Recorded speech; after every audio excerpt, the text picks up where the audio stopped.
Ladies and gentlemen, welcome to tonight's meeting of the Ridgecrest City Council. Let me go ahead and get our agenda out here. I apologize.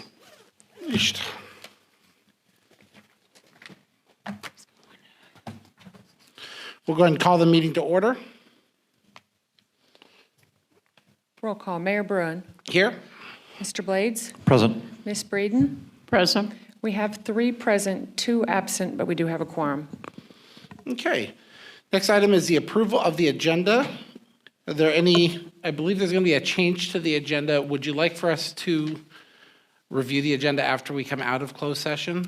No, we can just go ahead and pull the groundwater authority item now and approve Item it now? with pulling it. Yes, sir. So we have a request to pull item number 6 on the discussion items, which is discussing the board of the Indian Wells Valley Groundwater Authority. Councilman Heyman is not present this evening and would be the primary source for that information. Do I have a motion for approval of the agenda pulling item number 6? I move that we approve the item moved. Second. Removed. Thank you. I have a first and a second. Mayor Bruin. Aye. Mr. Blades. Aye. Ms. Breeden. Aye. 3 ayes, motion carries. Okay, next we have any public comment on our closed session. We have one closed session item, which is pending litigation, Government Code 54956.9. Is there any public comment on that item?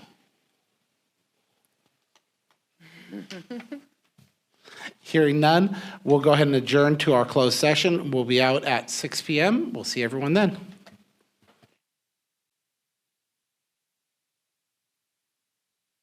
Ladies and gentlemen, and welcome to our Ridgecrest City Council meeting. We are coming out of our closed session, and we'll go ahead and throw it over to our start, which is first, if I can ask everyone to please stand and join me for the Pledge of Allegiance.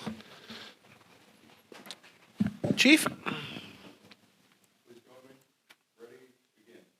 Pledge allegiance to the flag of the United States of America and to the republic for which it stands, one nation, under God, indivisible, with liberty and justice for all. So Councilman Rajaratnam is usually in charge of the invocation because I'm not a deeply public religious person, but I'll give it a whirl unless you would like to. You're the mayor. You do mayor stuff. Oh, good. Here we go. Only mayor. Great. Dear Lord, if everyone please bow your heads. Dear Lord, thank you for bringing us together here this evening to do the good business of our community. We are proud to be in the opportunity to serve our community, and we ask you look out over all of the citizens, all of our military personnel, and all of the people who work to make Ridgecrest such a wonderful community. Lord, we know you work in many, many mysterious ways, and I once again want to offer my thanks and gratitude to you for the July earthquakes, which have allowed revitalization of our community in so many ways. Thank you again for your gifts and everything that you've given me in my life as well. I'm not great at this, and with that, I will say thank you, Lord. Amen. Amen. That's right. It is from the heart, but I'm just not good at the public prayer.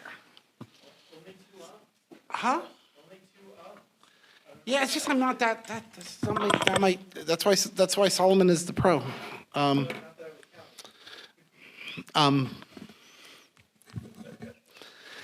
Next is going to be our attorney's report out of closed session. Martin? Thank you, Honorable Mayor, council members. One item was considered by the council in closed session that was pending litigation under 5495.6.9D4. Council unanimously authorized staff to initiate an unlawful detainer action against Christopher Lilly. Thank you, sir. Next is going to be our presentations. We have one presentation, which is a police department update. I do have one quick comment for the audience and for anybody who is listening. We had some situations after our last meeting regarding presentations. I want to make sure that I'm very clear about how we will be handling presentations. Presentations made to the council are for informative purposes.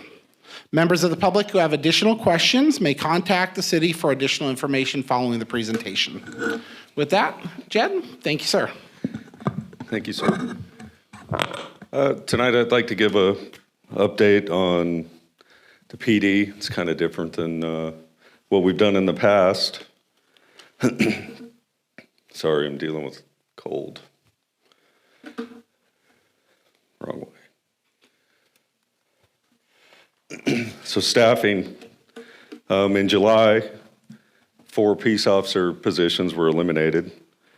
And that funding, in turn, to remain competitive with everyone else, was given to the other officers in the department as an effort to stop the outflow of officers leaving.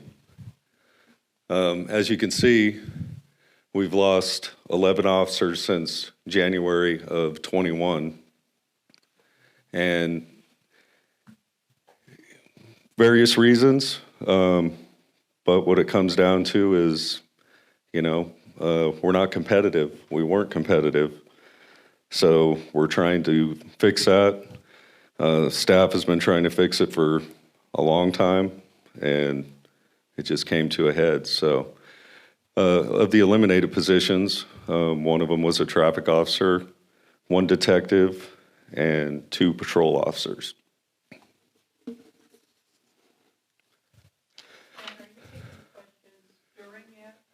Sure, however you want to do it. If you want to ask them now, that'd be just as we go.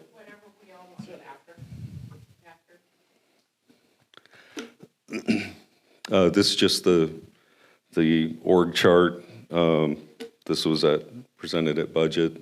Those positions were eliminated in the current budget. So as you can see, the red ones were the eliminated positions.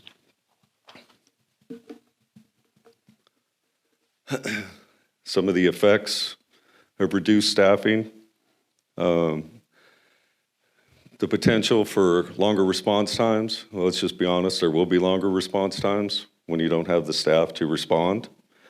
We still deal with illness, injuries, vacations, training, so there'll be times that it's minimum staffing. And, any given day it can be call to call, and something major happens, the other stuff will have to be put on the back burner. The other problem that we'll have is, we're dealing with it now, is fulfilling our obligations to the grants, having enough officers to work the grants to make sure that they're properly staffed so that we can fulfill the grant obligation. Increased time in investigating crimes. We're going to have to prioritize certain crimes over others. So not that we won't get to them, it's just there'll be a delay. Community safety, our goal is to keep our community as safe as possible. And officer safety, it's an issue when staffing is low. And overworking them. Overtime is nice, but too much of it is not good either. So these are our stats of August, as of August 10th. On the left is current, and on the right is last year. So you can see our total incidence is not that far off. Calls for service are higher. And when reduced staffing, you can see that, the officer-initiated stuff is lower. And that's just because there's not as many of them, so to do the officer-initiated stuff, such as traffic stops and things like that.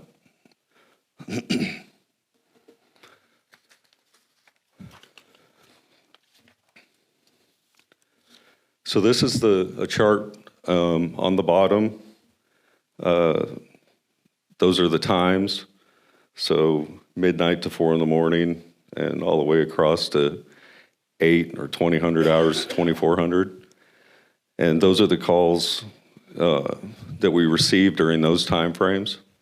And, our busiest time is noon to 6 or 1600, 4 o'clock. We've already done over 5,000 calls during that 4 hours.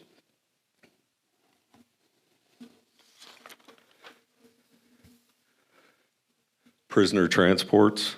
is up about 14% from last year. And every time that we have to transport somebody, it takes an officer off the street, or we have to call one in and hope that we can find one that's in town. The number at the bottom, that's their badge numbers. And then the number in the graph is how many they've done so far this year. And you can see Officer Dilda's done like 36 transports already this year. So, and each transport, depending on where it goes, it's either Mojave or Bakersfield. And Bakersfield, by the time you book and everything else, can be 5 to 6 hours. That's if we don't have to go to KMC for a clear to book. Then it can be 20 hours, which we just had last week.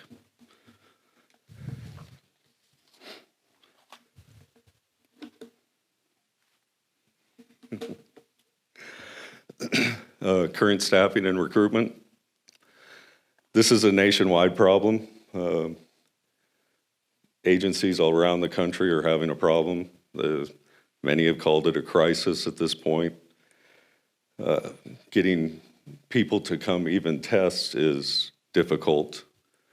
We used to have 100 that would show up, roughly. Now we're lucky if we get 10 to 14. And out of that, you hope to get one. Right now, we have 21 deployable. We have 4 officer trainees in the academy right now. 2 of them graduate in September, and 2 graduate, they just started this month, so they graduate in February. And then we have 2 more in background, and hopefully we can get them off to the September academy. What we'd like to do is, we have a pipeline, but increase that pipeline. Try to get the young high school age, teenagers involved in the Explorer program more. Those hopefully are our future officers. And we've had some that came through that. Increase PACT, or police and community together. More community outreach. The military transition assistance program, we have one guy that is going to come on board with us. And the beautiful thing about that is they pay for everything. Like, they pay him to work the first 6 months. And so that's a huge benefit for us. And then continue our social media and videos and posts.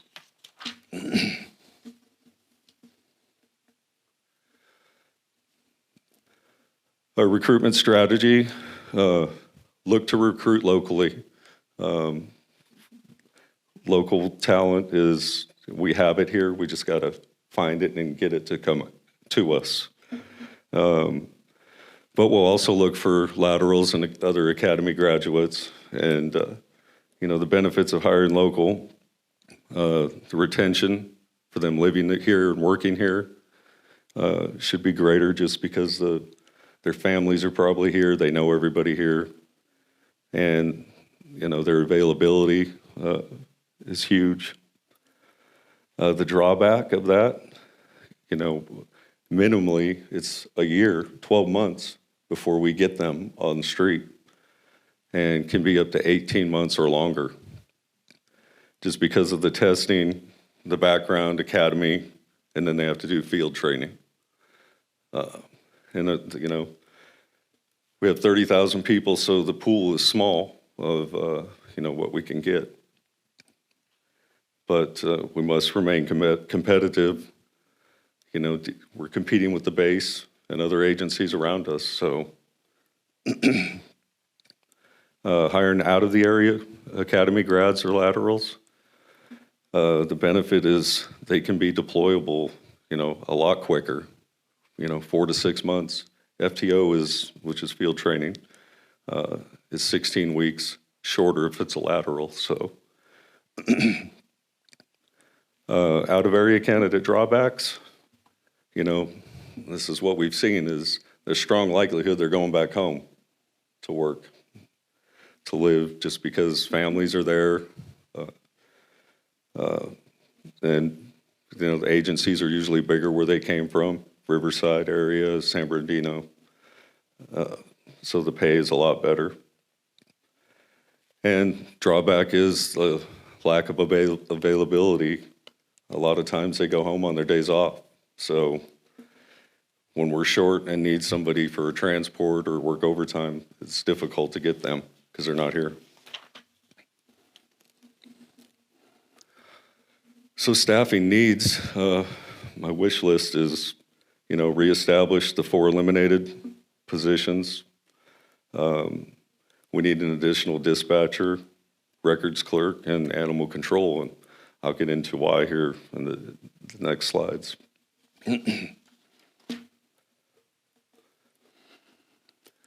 So in January, we were given the gift of some new things that we have to do. The first one is that I'll go over is the Racial Identity Profiling Act, or RIPA. And I put these on there just so you know that now every stop, every contact, we have to fill all of this stuff out on each person.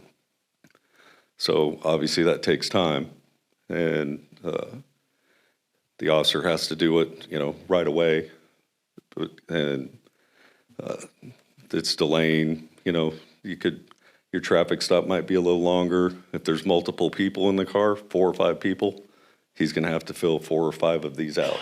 So that's going to take longer, and we have to report the data. And you can see that, just to go over some, the top ones top 3 are just normal. But the officers are to perceive race and ethnicity, perceive gender, perceive if they're LGBT, and perceive their age.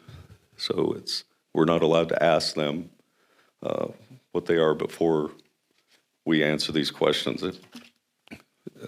It's the officer's take on what they perceived at that time. So this is just some, I put this up there, it's just some of the information that can be pulled from the data that's entered, and this is just the stops by race. The other gift that we were given to implement and start was NIBRS, or the National Incident-Based Reporting System. This is in addition to RIPA, so they classify everything in 3 crime categories, and it's off of a single crime. So before, if you had an incident where it was at multiple locations, different things happened, but it was the same people during, roughly the same time frame, that would be one case. You'd write the whole thing up, send it to the DA. Now, if they do different things at different locations, and we have to pull multiple reports for each crime that's committed separately. So obviously entering all that stuff multiple times takes time.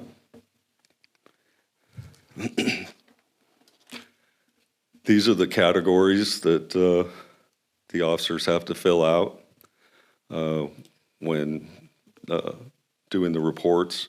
And some of them are boxes, some of them are boxes, and you pick one thing, another box pops up, pick one thing, another box pops up. So it's very mundane. And this has to be error-free before we can send it to DOJ. Chief, is this taking the place of other reports? Of which reports? Like of the regular police reports you're already filing? No, this isn't. They do this when they do that. So when they're doing the report, all these other fields now have to be populated and filled out, in addition to just the normal information that used to be in the past.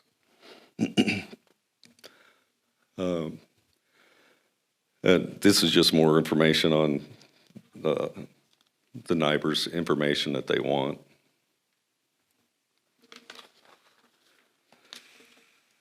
And we also have cybers, which is the California version of that.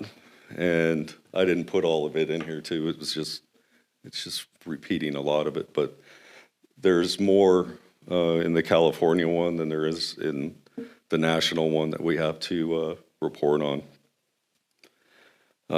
These have all increased, the time the officers are spending on reports and data entry. It's a huge strain on our dispatch and records departments. And I just want to talk about the dispatchers for a minute. If nobody's ever sat in there and tried to do that job, it's insane in there. And one person, they're 911, all the calls, listening to the officers, trying to make sure they know where they're at, entering all this in the system, running the stuff the officers need, and transferring medical calls and fire calls and doing the police logs. It's endless in there. And, their priority is one, community and the officer's safety, but they do all these other things and still make sure that they do it with no errors. And, they're wonderful, and it's a thankless job. But they do an amazing job. We have 5. So there's one dispatcher on each shift. Usually, a large percentage of the time, we have one that's either sick, injured, vacation, training. So that leaves 4, one for each shift.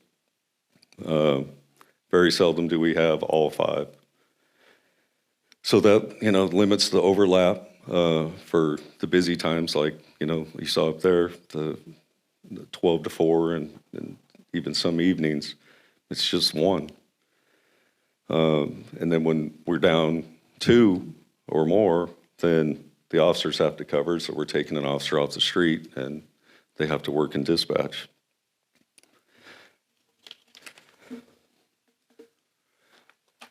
Now records. Again, we have 4 of those, and their job has become much more difficult over the past few years. On this, they do 32 different assignments. It's probably no more than that. Those are just the ones we could, come off the top of our head. And we took 4 of those, and that's just the hours that they've spent on that this year.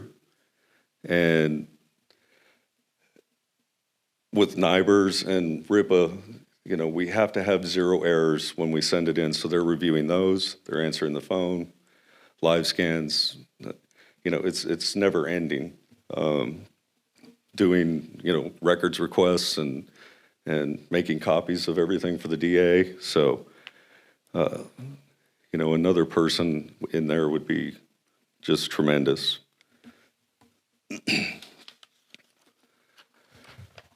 So with that, I'll take questions if you want, but thank you.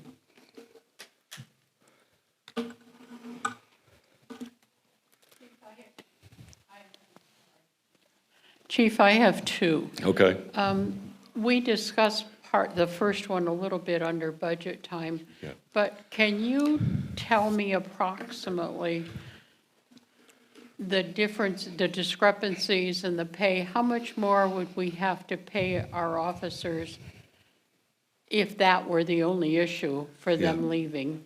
What kind with the percentage we need to increase it? That brought us up to at least competitive with the surrounding agencies. And, we know we're not going to be LA or, Temecula or anything like that, but we were toward probably just above the bottom one in Kern County. And so that brought us up competitive with Inyo County and all of the other agencies within Kern. So I think as long as we remain competitive, then, that's key. And, we went over 10 years with no raise. So, that becomes disheartening, and, they want to know that you're taking care of them. And,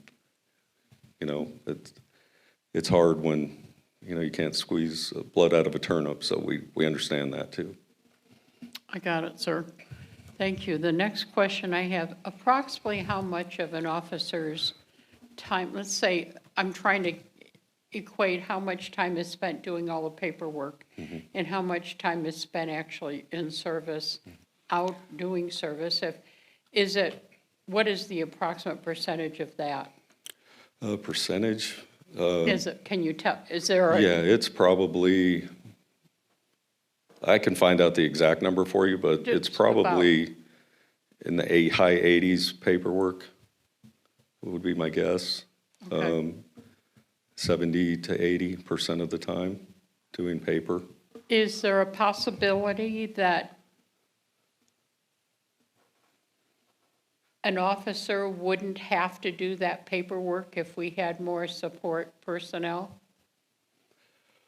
No, well, they still have to write the report. Okay, At the crime report, they would still have to do those. And when they're done with that, then it goes on to the records division, and then they handle it from there.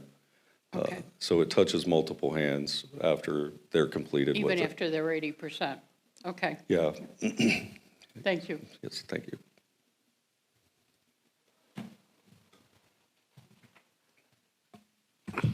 Well, first, thank you, Chief, and more importantly, thank you to all the officers who I know have been busting their butts and working above and beyond for especially the last 10 years. I'm pleased that we were able to get some of it up to par, but we made a big sacrifice in the process. Yeah. And I think that's what the public needs to make sure they understand is right now, based on your report, we have 7 positions at, the 4 empty officer positions.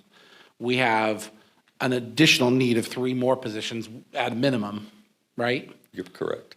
And we still have openings that we still haven't filled in dispatch, correct?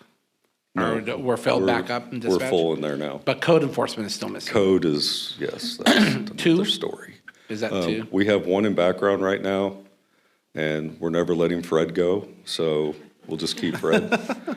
No, but Fred's been graceful to stick it out in his, he wants to be retired, but we're keeping him. But we have 1 in background, great person, so we have another person that can do part-time that we're going to bring on, so that'll help out as well.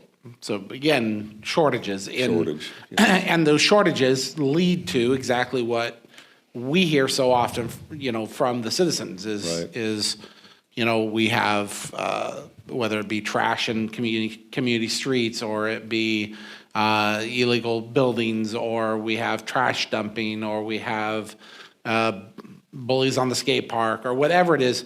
One of the things that you showed a stat was what they called officer-initiated contacts, correct? Correct, And I want to make sure that I'm characterizing this properly, and please add to it. An officer-initiated contact is in many ways proactive action. Sure. It's the step before somebody is going to make that bad decision, or before they go down that path that leads to more consequences. And for our community youth, one of the things that I know I've heard multiple times from citizens in this community is, where did our programs go that we used to talk to kids? Where did our programs go that we used to talk to our teenagers?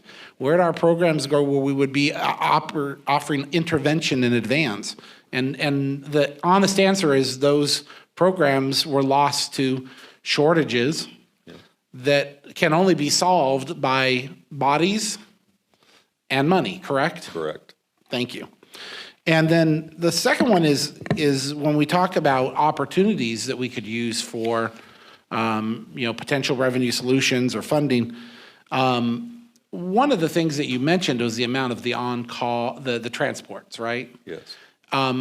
Have we considered an on-call transport or a transport officer? I don't know if that would even be something that would be worth considering. Well, we have 1.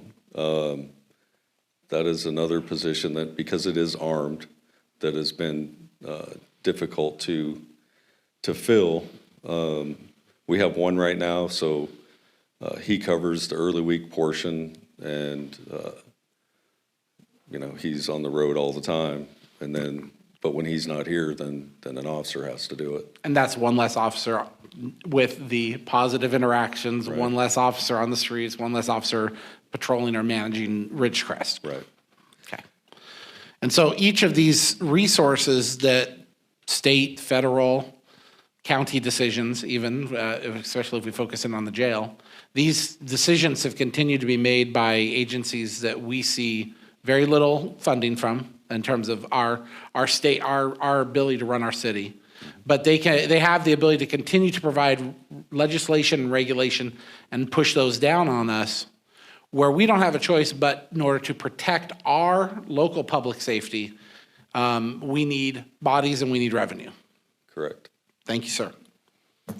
And just to touch on when an officer, or when we're testing for an officer, so we put out a flyer, and it can be, usually depends, 2 weeks to a month. Well, now we have to get the test from the state through, and then administer their test to whoever's testing for officer, send that back, takes a few weeks to get back the results. Then, if you get some out of that, we do or we might do the physical on the same day. And whoever, the handful that pass that, then they go on to the next part where they'll do the oral interview. And if they're selected out of that and selected for background, then we have to do a complete background check. Just the questionnaire is, I think it's 26 or 28 pages now. Should they make it far enough into that, then we send them for a polygraph, a psychological, and a medical. And that's just before they go to the academy. Then the academy is 6 months long. Come back here. If they pass, then 4 months of FTO before they're on the street. So the failure rate is huge through the whole process, really. And so every time, like we've sent people to the academy and they quit, that just sets you back now, months, if not a year. And getting that through the background process, if you spend, a month on a background and they failed at the end, they failed the psych or the medical, then you start all over again. So it's time. It's a vicious circle of bureaucracy. Yep. Thank you. Yes, yeah. That would have been smart, probably. Now, just one question for you, Chief. I'm going to ask you to just be blunt with the council for a moment, and in your professional opinion, Okay. what can we do for you? I mean, you have a very well-functioning, efficient, hardworking department. It's clear in the stats that you just presented. It's clear in my personal interactions with all of your officers. Yeah. So all that being said, and you, in this case, representing them and the department, what can we as a council do for you? Give me more money. I mean, that's what it boils down to. And I know we're the biggest part of the budget, but, everything costs. And, with all city staff, I'll talk for all of us that, we've worked long and hard and, dedicated, some of us, well, since the Stone Age have been here that, still here 30 some odd years later. And, I think it's a big, I'll be blunt with you. It's, it feels like, and I'm not talking about, council in general, when you go, I think it was 13 years, if I'm correct, that's kind of a big slap in the face, really. 13 years and they saw no pay increases in 13 years. I think that was the number. I could be wrong. And, I think they see that, well, we lose people and now we do it. But, is it going to be another 13 years? And they talk to everybody. They talk to all these people at other agencies, and of course they brag on what they have, and it is tempting to take that, and a lot of them have. And it boils down to taking care of them. They need to be taken care of. That's what they need. Thanks, Chief. That's all I have. Hope I answered that politically. No, We wanted you to answer it honestly, and we appreciate it, so. Thank you, Chief. Thank you. Okay. Next item is our public comment. I do have a very brief statement to read prior to the opening of public comment. This comment will be added to the future agendas as well. The Ridgecrest City Council takes citizen concerns at heart, and during the previous council meeting, several citizens raised concerns over communication between the council and commenters, specifically the amount of time allocated to each citizen. After reviewing options, including the moving of public comment for off-agenda items to the end of the agenda, I've asked my fellow councilmen and city staff to avoid responding to citizen questions during the comment section. The public comment section is an opportunity to voice concerns, comment on items being deliberated by council, and express opinions. Each citizen will have a 5-minute time frame to speak to the council without interruption. Once the public comment period is closed, council may provide direction to staff to follow up on a concern or question raised in public comment. So once again, I'll go ahead and read our normal, which is persons wishing to address the council on matters that are within the council's jurisdiction and do not already appear on the agenda may do so at this time. Council will not respond to any public comments, but may provide direction to staff to collect information. Pursuant to the Brown Act, the City Council may not take action on any item that does not appear on the agenda. Speakers are limited to 5 minutes, and the public comment section of the agenda is limited to 1 hour. Each speaker is asked to provide his or her name, and I will go ahead and open public comment from the floor.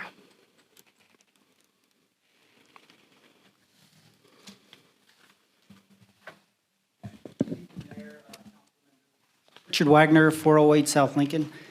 I have 2 comments or 2 issues. One is I want to say, as someone who uses the bike path quite frequently, thank you for continuing to maintain it. I truly, truly appreciate it. I'm not worried about breaking my ankle in one of those cracks anymore. I'm not worried about the weeds being so tall that cars can't see me on Sunland as I try and cross. So thank you again for keeping that maintained. I really appreciate it. The second item is I travel through the La Mirage area frequently, taking kids to and from school. I've called several different numbers to try and get some water leakage fixed. It's coming up through the road.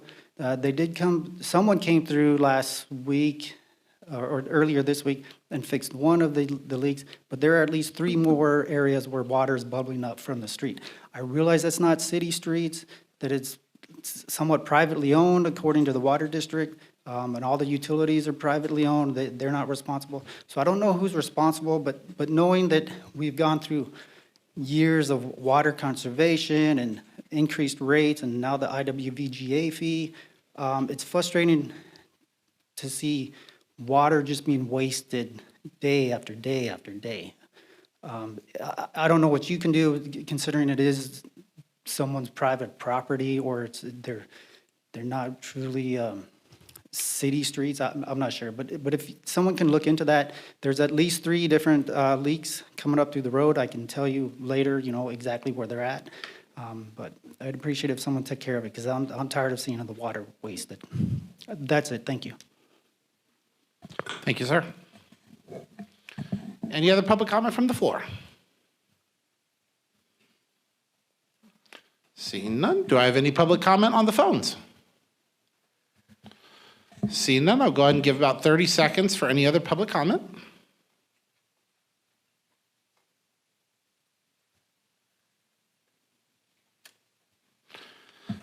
Seeing none, we'll go ahead and move on with our agenda for this evening. Thank you, everyone, for your information. Next item on our agenda is me being all mixed up. Council announcements and direction. We'll go ahead with any council announcements for me, Peg. I don't have any announcements, but I would like to ask, because I'm not sure that if we ask our staff, and so I'm asking us to go look into the leaks of people that is not in our jurisdiction, how do we do that? So I'm asking, how would we respond to that?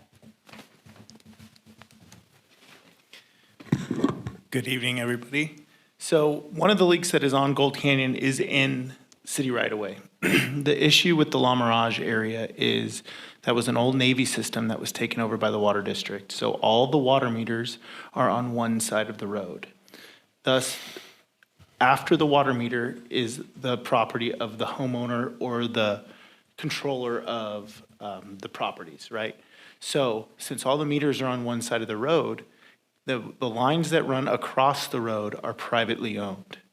So they're going through a meter, whoever's meter that is paying for that water and paying the GA fee for it. But it's, I don't want to say it's a he said, she said, but you end up with the argument of, is it the property owner or is it the homeowner who needs to fix it? So that's where you see all the issues with it. Now, other than Gold Canyon and I believe is it La Mirage that runs north-south? That's the only two streets through there that are city-owned. So ultimately, the only real thing we could do is investigate them. And I mean, I guess you could tell code that file a code case that they're wasting water, but it's private property unless it's a nuisance, which I guess you could kind of classify it as a nuisance. Your hands are really kind of tied. There is, the water district, though, has the ability to go in there and threaten to shut service off if they don't make repairs, correct? That would be a water district action, not a city action, correct? I would believe that you could do that. The only thing I think you would run into is if it's maintained by the property owner and you're shutting the water off to a family. Yeah, I'm not suggesting we would do that. I'm suggesting the water district would have greater authority over the meter on a private property issue, correct? Yes, it's not uncommon that if we see a leak or we notice a leak and we think the house is not being occupied, that like when we would have freezes, we would see water running out, we would go turn the meter off and then send them a message saying, hey, there was water coming out. We turned the meter off so that way it would stop the flow of water. Please get in contact with us once you fix the leak or if other arrangements need to be made. And we've shared this information with the water district, I assume. The water district is well aware of the leaks. One of them is getting fixed. They pulled an encroachment permit in Gold Canyon to fix it. So the one that I think he's speaking of is the one that was right in the center of Gold Canyon. Yeah. Yep. So Make sure we don't do it. We can verify that afterwards. But cool. Thank you. Any other questions? That's it. Okay. Thank you, sir. Any other council announcements? You got any? Yep.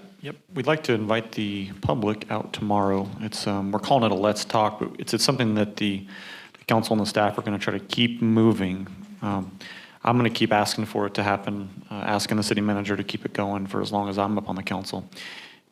We'll do it once a month or a couple times a month where we get together after hours. It's going to happen tomorrow, Thursday the 18th, 3 to 6. We're going to have myself, I think at least one other council member, and members of the city staff there to answer any questions. It's more informal. We're just there to answer questions and talk with the public. I think that over the years, we've all tried in some way, shape, or form coffee with a councilman or just random things. And so this is what we're giving a shot. We'll see how it works, and we'll keep it going. Great. Trying to remember where I should put that. I'll talk about that later. Okay. Next item on our agenda is the consent calendar. We have 4 items on our consent calendar tonight. I'll go ahead and read each item.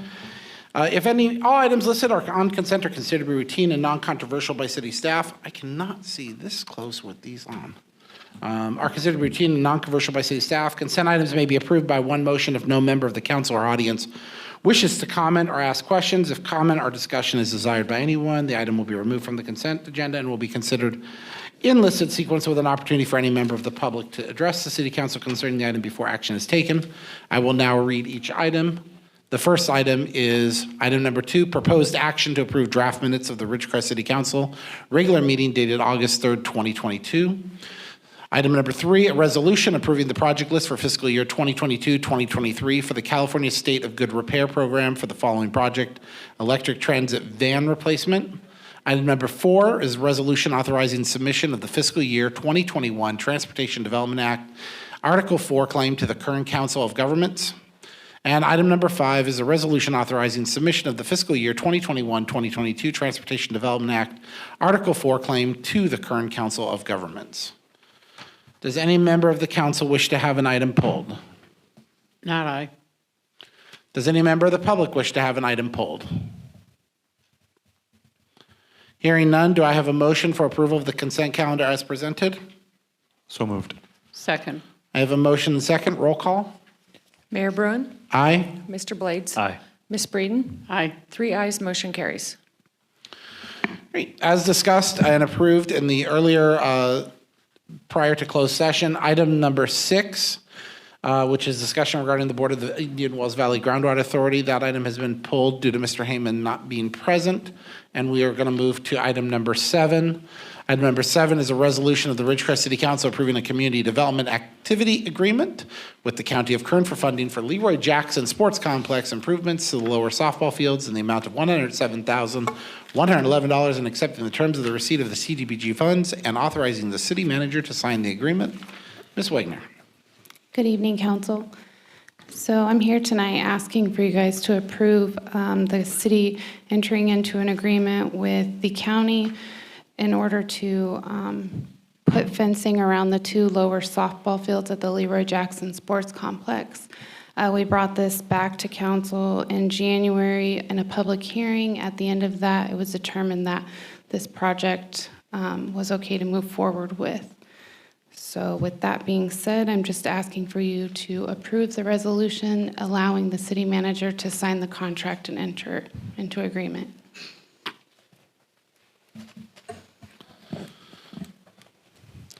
Okay.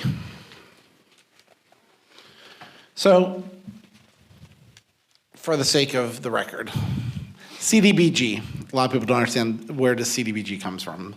And this is vetted through quality of life, and this is just another one of the projects that we continue to pour into Leroy Jackson Sports Complex. CDBG funds is not money that's directly being generated from local revenue. This is money that's coming out of the county, correct? Correct. And it's part of, I believe it's federal tax money that they receive that then has to be subdivided down to each of the individual municipalities by some proportionate amount, correct? I believe so. Okay. Yep, and I'm just making sure that everyone understands what the source of the funding is and where it comes from. And then those projects have to be something that is an improvement to the community.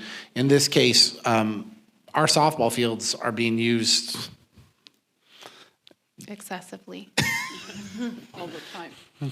excessively and all the time. It also has to be spent in a disadvantaged area, so Leroy Jackson qualifies as that. And in our community, we do not have a large choice of disadvantaged areas to choose from, correct? Correct.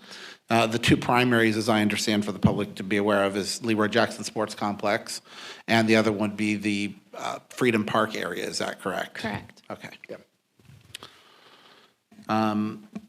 Again, I can say nothing but the positives. This is yet another feather in the proverbial let's get Ridgecrest, improved in terms of our parks and rec. I love seeing I want to see this one done a little faster, but that's only because of me. And Norissa knows what that joke is. It's because the shade structures for the last CDBG got supply chained to death. And That was per capita. oh, that was per capita? What was the previous CDBG one? The other CDBG ones haven't, I thought that was 20 and 20. we don't have the funding for those ones Oh, we yet. haven't got the funding yet. Per capita is the one that's been held up for a while, but we're working on that, I know getting the you- permits right now. Your team has been working on, I wish we could spend a lot of time talking about all the things that you have working on. I would invite somebody I would invite the entire public, please come to a quality of life meeting and hear the number of projects that are going on inside Leroy Jackson Sports Complex, because it is not small. This department is going to be very, very busy for the next couple of years, and we're excited about that. Okay. Is there any other questions, council? My question is actually more for you, Mr. Mayor, since you are on the Quality of Life Committee. Have you guys, before, I know the answer to this, but this is more for the public. Did you rack and stack before we got here? Oh, yeah. Okay. How did you get to this conclusion that this is how you wanted to do this?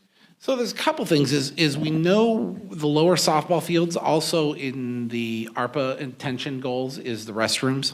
And we want to try and stack projects that are attacking similar areas of the park at similar time zones. And so attacking something that is on the softball field side of Leroy Jackson about, in best case scenario, maybe 4 to 5 months following tennis courts, because we've got a bunch on the north side of Leroy Jackson where we're doing the roofing and the walking paths and the tennis courts. And then you have a bunch on the west side, or the south side. I guess I want to look at it this way, and I know it's north and south, going towards the park. That is, hopefully we're tearing into doing things all at the same time versus we're tearing up the entire park at the same time. And so locking CDBG in now for the fencing, as well as, it's one thing that's been requested. We've had this temp fence up that doesn't really divide the fields. It doesn't provide the same quality of life experience that we want to, and this helps that immensely. This fence will not divide the field, so just so there's no Yeah. confusion with the community. It's only an exterior It's the fence. It'll exterior. also allow us to lock down the fields for maintenance. As of right now, we can do maintenance on those fields, but the public still has free access to it. So this will allow us to be able to provide maintenance better to that area too. I thought that was probably one of the more important things of what we're accomplishing here, is being able to actually work on it and not destroy the opportunity of people using it because they're using it. Right now, we put down seed and fertilizer, and then a couple hours later, people are trampling all over it, so. And just as another layer to the 7-layer cake that we're building, is we have submitted for the defense, the DCIP grant, which would potentially alter those fields to being artificial turf, which would then, if we can get that project approved at the same time, now you're stacking, as you said, rack and stack. We're racking and stacking 3 or 4 things that are happening simultaneously into an area, so that if we have to pull it offline, we're pulling it offline, and we're trying to knock as many of those things for the community's benefit back into line as quickly as possible. That's all I have. Thank you. And especially if the DCIP grant should come through and we have a delay and we have a revenue solution, we can certainly be working on the projects even more expeditiously. So, okay. Any questions? Okay. Any questions from the public?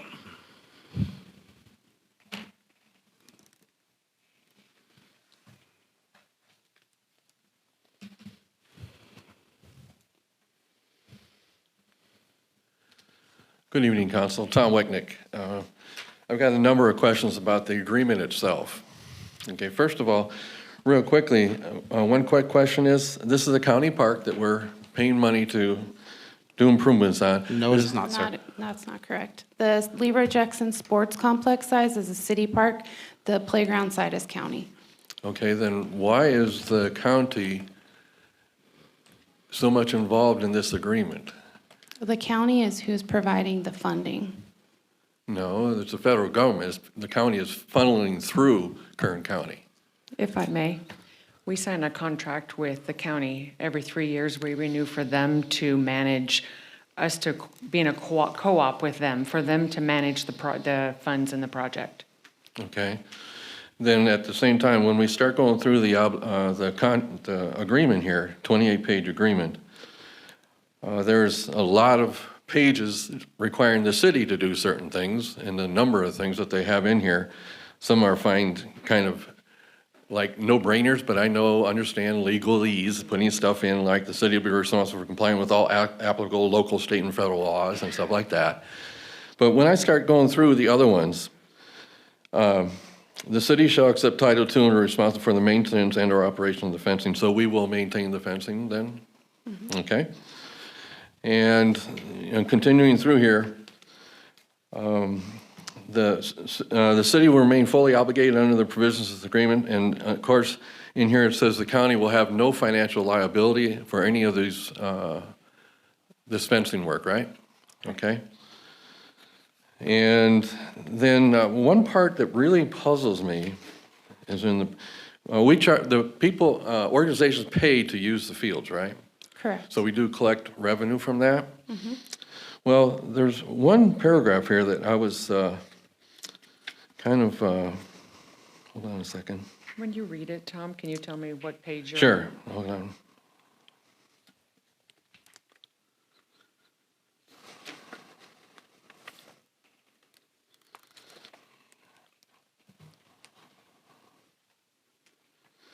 Okay, let's see. Oh, page 9. Thank you. Paragraph K. City shall return to county within 30 days at the end of the program year in June, all program income which is directly generated by this grant, putting the fencing in. So does the county then receive the funds that we collect for the use of this facility? That's what it says. No, they don't. Then this paragraph? Martin, can you weigh in on that one? Mayor, did you want me to answer this? Yeah, go ahead, Martin. Thank you. Section K references fencing specifically. There is no income generated by the fencing. So the fees that are charged for use of the field are not considered to be generated by the fencing that's being paid for with the grant money. Okay, then the paragraph there, should that even be in the agreement? It says, any funds as a result of this grant. We're not going to do back and forth. I was letting him address it. We're not going to go down the back and forth question. We'll be happy to address any questions that you have afterwards. But the reason that I let the attorney is for the attorney to address. I'm not going to do a question back and forth with the attorney. I apologize, sir. That's called dialogue, if last time I heard, to be able to ask a question and get an answer. And then if there's another question, you should be able to ask that question. We'll be happy to receive your questions. Okay, so my question is, paragraph K, it says that they will receive, if there's any funds generated, why is that paragraph even in the agreement? Okay. And the other thing is, let's see. I think that's about it. The only part that I found interesting, though, is the county obligation part of this agreement. Out of the 28 pages, there's about a third of a page where the county has to do anything. Other than that, we have to do everything. And if it's our project, so be it. But one of the things that is interesting, though, in the county obligation, and on page 7, paragraph E, county shall review plans and specifications submitted by the city and shall provide comments and approval or disapproval. So they could say no to this project, according to this agreement. Is that a correct assessment? We'll be happy to respond to your questions. And how will that response come? Via email. Pardon me? Via email? Okay, thank you.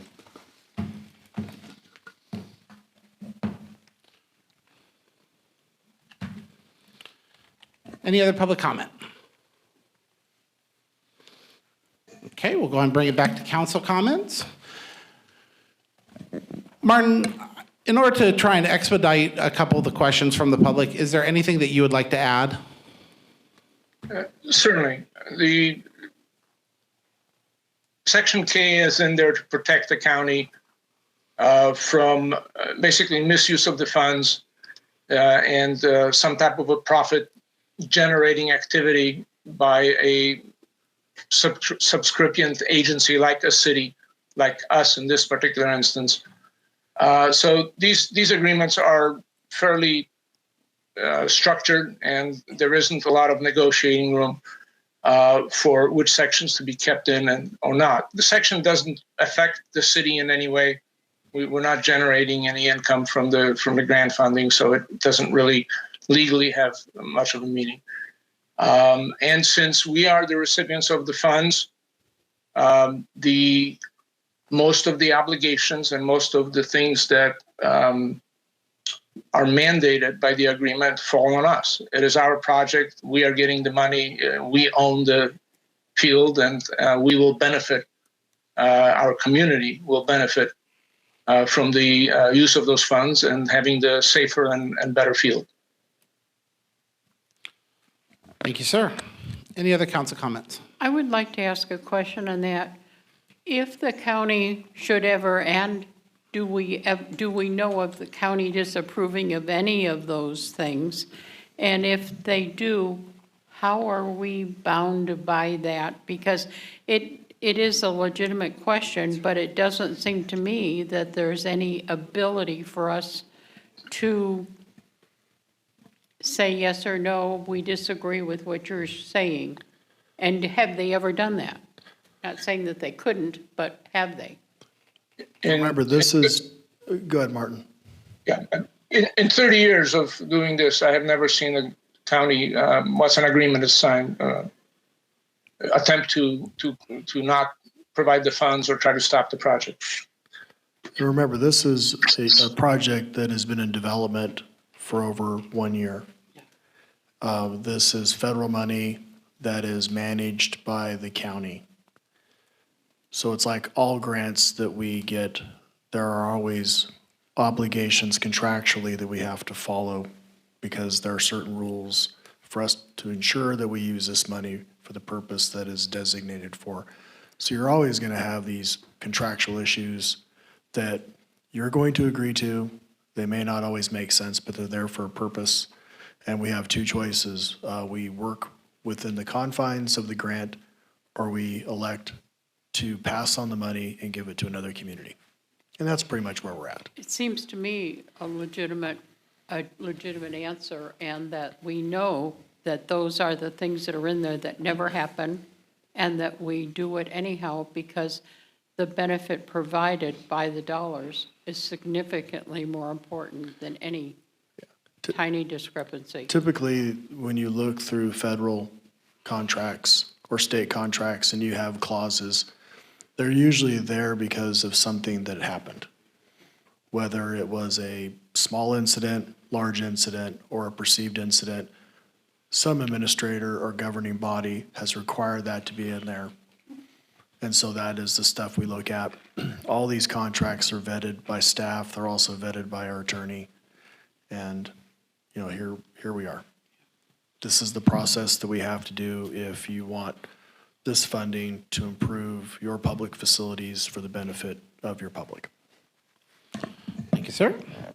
Martin, thank you for that clarification. If I can ask you to respond to the gentleman's questions via email to see if he has any other clarifying questions, I'd appreciate it. Thank you, sir. Certainly. And somebody has his email address? Yes, sir. We'll get it provided to you. Thank you. And Mr. Blades, any questions? Nope. Okay, do I have a motion for approval of the resolution of the Ridgecrest City Council approving a community development activity agreement with the County of Kern for funding the Leroy Jackson Sports Complex improvements to the lower softball fields? So moved.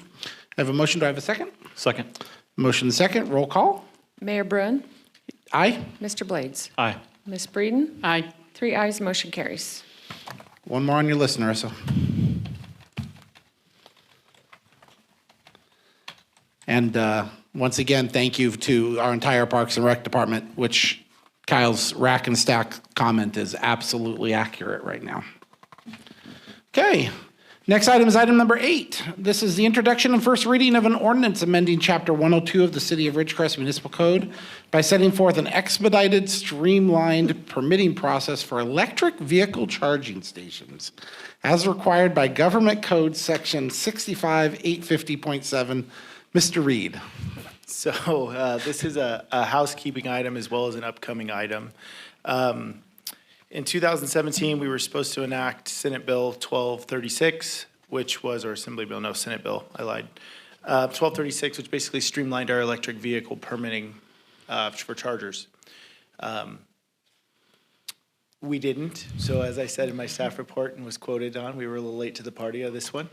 But we are doing it now. We've created a checklist that follows the state guidelines for how to lay out parking stalls.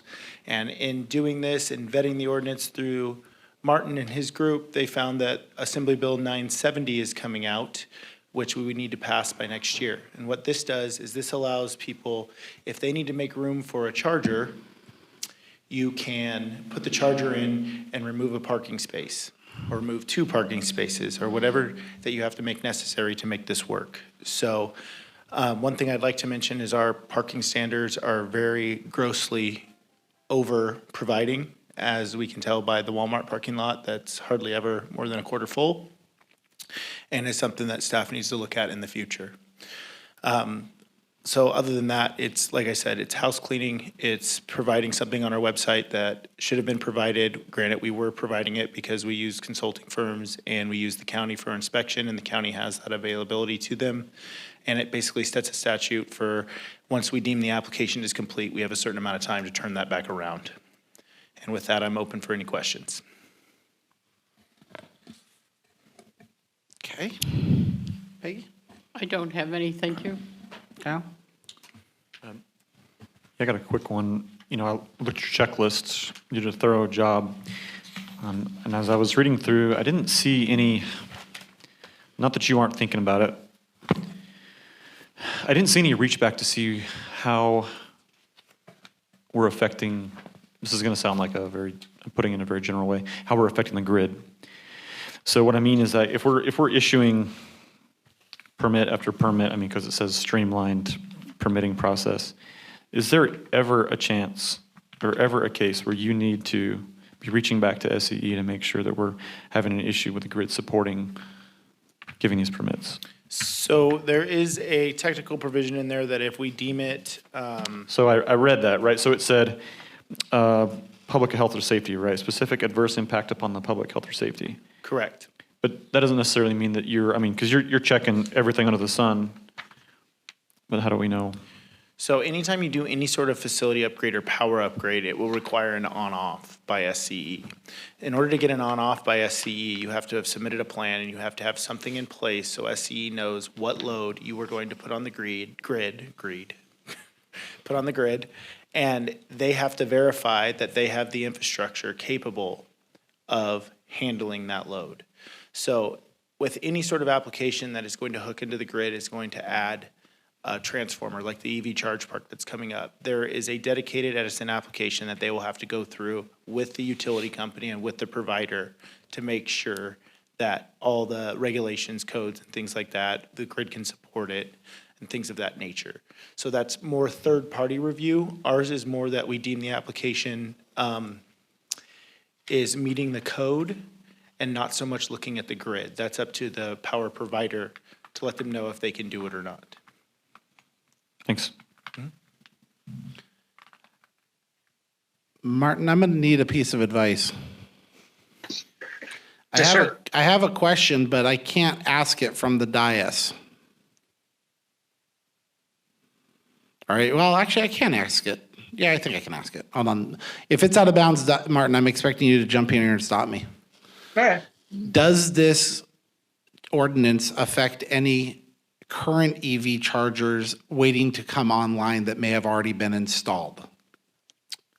I would say no, because it's not Thank you. retroactive. It's, Yeah, yeah. so the EV chargers, you would have already had to have gone through the process with SCE and gone through a permitting process. So I'm sure that they went through their checklist, and once they deemed the application was complete, it would give them the appropriate amount of time to respond. So this would be in effect after the second reading?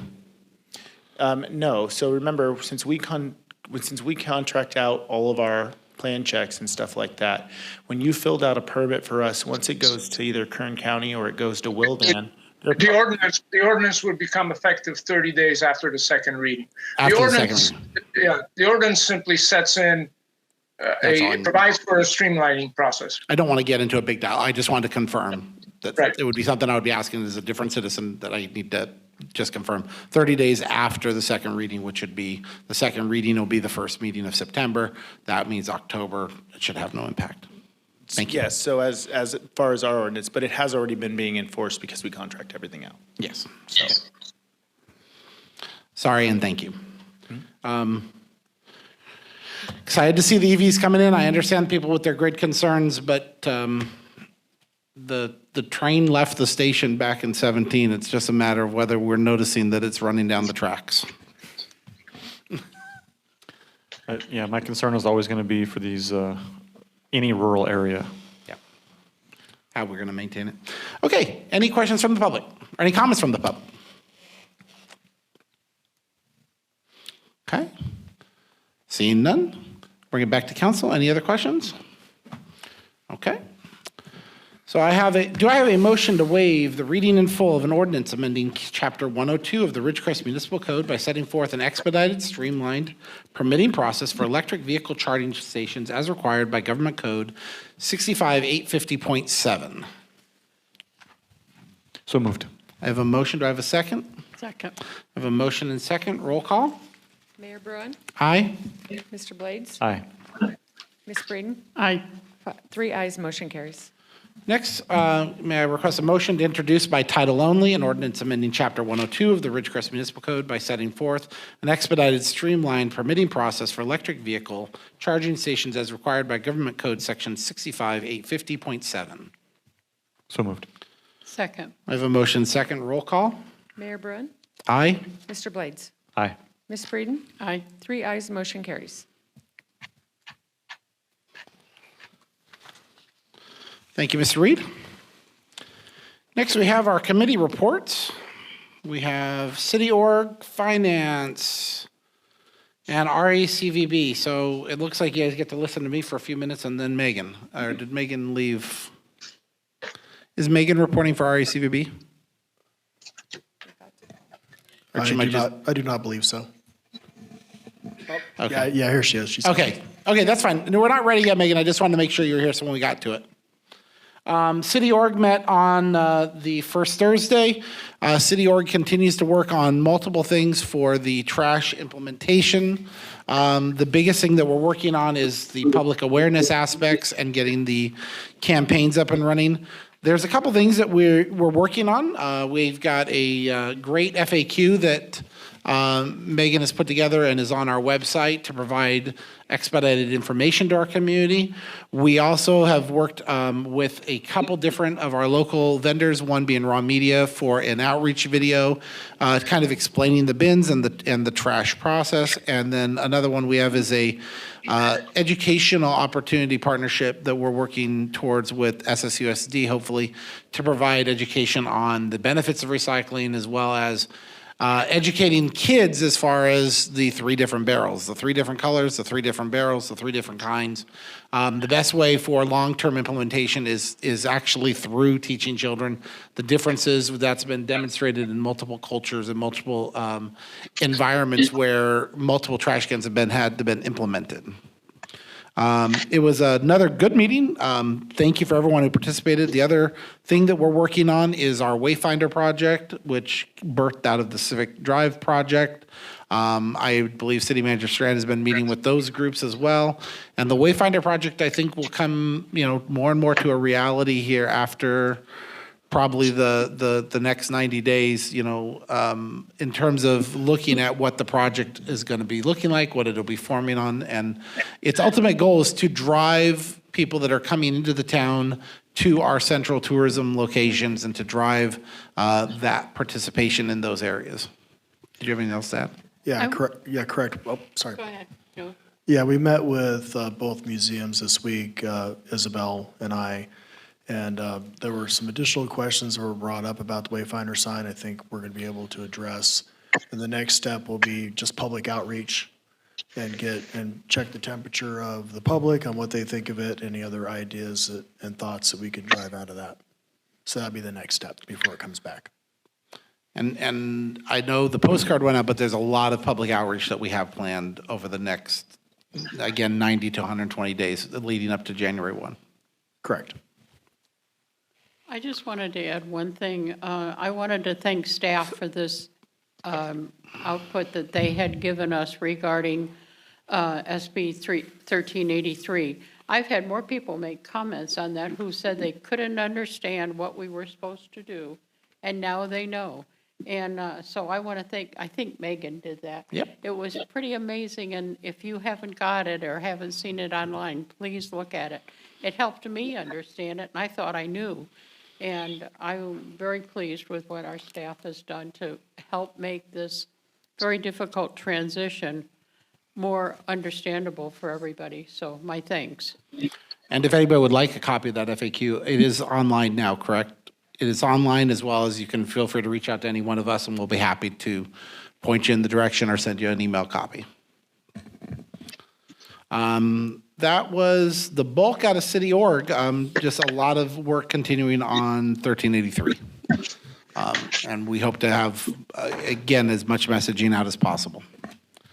Next was Finance. Finance had another fantastic meeting the Tuesday before or the Tuesday after. Multiple things are being talked about in finance. There's a couple different ones. The first is obviously our continued financial performance as a city. We are greatly benefiting from the traffic that is coming through our community, and we are seeing it. We are also seeing some steady improvements in our TOT, which means that the hotels are starting to draw people back in, and we look forward to the opening of the Holiday Inn, and then the next one right after that. We're looking forward to seeing those come. And for anybody who was out there, there was a update to the economic development map showing what was being in process. And one of those is the hotel at Ward and my new neighbor Ward. I think I want to say McLean, but I know it's not McLean. Sydenham? Chelsea. Thank you. The streets over there. And again, the finance, the best thing I can tell this to anybody who is interested in the city's finances is we'd love to have your participation in one of those meetings. We obviously welcome the public to come and get as much information as possible. The second is we are looking at how we're going to properly manage finances on an ongoing basis. And that's our first and foremost concern is we are seeing right now the $6.7 million that came in through ARP, and it is helping us clear a significant chunk of deferred maintenance, which has truly been neglected for a lot of years. But how do we prevent making sure that we are back in that situation 10 years from now? It is an irresponsible process to simply push the money out without asking the questions about how do we make sure that we can not only maintain the quality, but also replace and make it better in the future. And that's the simple facts is if you were buying a house, you don't buy a house and say, I'm going to buy it with one price and it's never going to need maintenance. If we buy something else, we understand there's a maintenance cost or a depreciated use cost where it's going to become not useful. We've all replaced our cars, and one of the things that we're talking about is how do we make sure that we have a managed fund to do that? Have we came up with the solution yet? No. We're playing around with ideas. That's what's great about finance is we can have different ideas and we can always kind of look at what would be the best solutions. And one of the solutions that's certainly being discussed is establishing what they would call a VERF or did I call it VERF right? It's vehicle. It's VERF, but I was cutting the E off. It's Vehicle and Equipment Replacement Fund, and that's what we're looking at in terms of how would we structure that policy-wise, as well as how would we make that effective budgetarily, without severely hurting the future objectives. And so I would just remind the public again is that one of the things that we're doing is we were able to find ways to use ARP and to do these things. But if we don't have a way to make sure that we can continue to maintain them, we are going to find ourselves further down this deferred maintenance problem than we already were. And anybody in this room, especially the chief, when he talked about the amount of things that got neglected over the last couple of years due to budgetary issues, the deferred maintenance of the needs of our departments are without question. So that's what's coming out of finance right now. And we're looking at several different other means of revenue, as well as understanding the potential benefits of the proposed tax measure. I will stop there and shift to RACVB.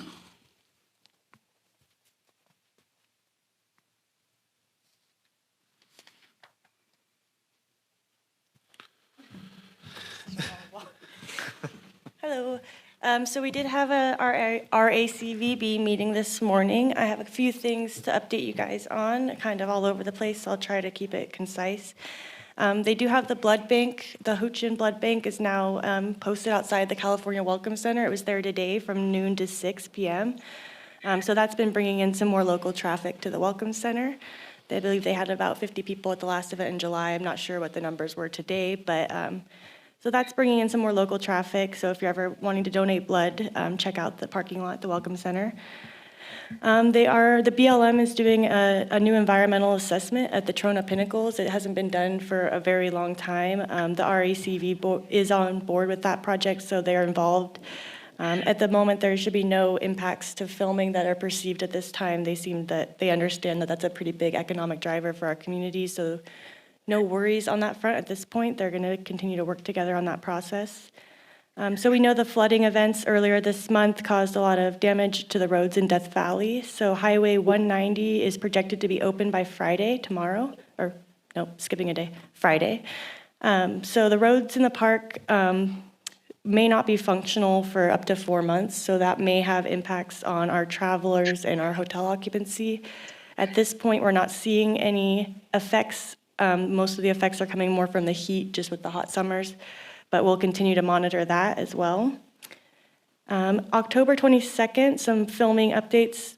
They are going to be having the FAM tour, so there's going to be industry experts that, like location scouts that'll be here in the area, so the RACVB will be hosting them, and that should be good to bring more attention to the Filming Commission and our area that we have here. They're also bringing the Film California Festival should be back on in May of 23, so that'll be another opportunity to get exposure for our filming. October 8th, the overnight softball tournament has been expanded to also be a soccer tournament as well, so that will be at the Leroy Jackson Sports Complex, I believe. A few updates regarding the Petroglyph Festival. It will be going on again as planned in the first weekend of November. Moving forward, the car show will now be a separate standalone event to focus more on the Native American cultures for the Petroglyph Festival. They're going to be working on bringing back the traditional powwows to those events. And the base did have an update regarding the tours for the Petroglyph Festival. The Petroglyph tours probably won't be up and running again by this fall, but they're hoping to have them operational again by spring of 23. Let's see. The base is having their event September 21st and 22nd. The California Welcome Center will be hosting a reception the night previous on Tuesday night, and they're going to have food trucks there, and that'll be promoted at the hotels as well for the event with the base. On Wednesday night of the 21st, they will also have a happy hour event on the patio between Zinbolt and Pita Fresh. So they're projecting to get about 400 to 500 participants for that event. Let's see. The chamber is hoping to have somebody speak about the Petroglyph Festival at their October luncheon, so that's a good opportunity to get more information for anybody interested. And I believe that, Kent McGowan has resigned from the board, so Aladdin Obiad will be replacing him on the RACVB board. So that is all I had, if there's any questions. Nope. Thanks. No. Thank you. Thank you, Megan. Okay, other committees, boards, or commissions? Yeah, I have Kern Cog and League of California Cities coming up this month. No, I haven't had anything other than the city stuff for the last week or so. I know Desert Lands is coming up, and Saturday the 27th. that's the 27th one. Mm-hmm. That's the one you're taking. Is it? I think so. Roger that. Because when we get to mayor council announcements, I'm saying I'm busy on the 27th. Roger that. But we'll talk about that. Okay. Next, city manager report. Nothing to report this time. Okay. Future agenda items. Well, I'm going to go ahead and put one future agenda item out there just so, as we've discussed. And that is that I have asked for on the 9-7 agenda for committee reassignments for Ms. Breeden. Ms. Breeden has requested relief from committee assignments through the remainder of her term for health concerns, and we will honor that by allowing some other council members to pick up the weight through the last 2 months. And that's all I have. Any other future agenda items? No? Mayor and council comments. Peg? I have none, thank you. Okay. Kyle? And a quick thank you to the staff. Narissa, she's doing a lot of work. All these grants, ARPA funding that we have coming through. Appreciate that. Sheer amount of staff time it takes to process that, and of course dealing with the various committees. So appreciate that. And Chief, thank you for giving up educating the public and giving us your candid response. Thank you. And then I see a lot of candidates out in the crowd. Appreciate you guys being here. And I mean, a lot of you are already pretty plugged in, but hopefully you're getting to see the rhythm and what we have to face. And today was easy. Yeah. Today was fairly light. That's all I have. Thanks, Kyle. I got a couple different things. Let me first welcome back all of our students to the classroom. We're excited to see them out there. Please let me remind the public that kids are our most precious asset in this community. Please drive safe, slow down. Don't get upset with the police officer that's asking you to cool the jets on roads around Burroughs or around Murray or around any of these schools. We got kids out there and we got to be safe.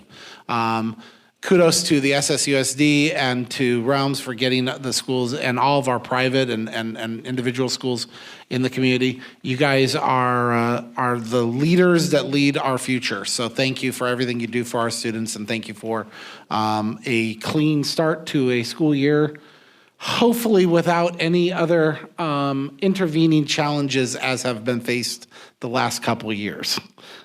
Students need to be in school, and we're looking forward to seeing them have a stable and normal school year. It's hard to imagine that sophomore, let's see, 21, 22, yeah, the sophomore in March of 2020 who is now becoming the senior, really becoming the first year back to the normalcy and how different that has to almost see from even a social environment. So our kids, glad to have them back and looking forward to it. Let me reiterate what Kyle said and congratulate all of the candidates for elected office. It's a ton of work, and I tip my hat to each of you for your willingness to serve this community. There's no better opportunity to do that for your community than being up here. I have a couple of event things I just wanted to remind everyone about, and the first one is we are now about 60 days out from the Desert Empire Fair on October 21st through the 23rd. Anybody who attended the fair last year saw that it was an incredible year for our local fair, and I can tell you that I know they are working equally as hard to have another great event this year, as well as we're going to be making a focus as a city to be out there to make sure that there's information for you. So if you have questions about the trash issues or about the proposed measure or about those things, we're going to be out there to try and answer those questions, and we'd love that opportunity to interact with you. Once again, Kyle reiterated the Let's Talk tomorrow. We'd love to see you out there for an ice cream and just have a conversation with us. We find the best way to talk is person to person because social media, I will say, my last 2 weeks of experience have been entertaining at best, and I've learned that the hard way. So I wish everyone out there who's got questions, come out and talk to us. We'll be happy to talk to you. We always welcome you at those events, and to see the kids at the splash pad is always great. And then finally, on a personal level, I want to invite the community to join us at the Desert Empire Fairgrounds on August 27th for our second annual Scouting Carnival between Pack 341 and Troop 848. Boy Scouts of America has been a tradition in the United States for well over 100 years and has been part of raising generations of good people, including myself. I get the pleasure of sitting in a dunk tank and having softballs thrown at me. If anybody in here has the desire to throw something at me, as long as it's not trash, you are welcome to come out and support our local scouts. We'd love to see you. With that, I wish everyone a wonderful evening, and we will go ahead and call this meeting adjourned. Thank you. Thank you, Mayor. Thank you, everybody.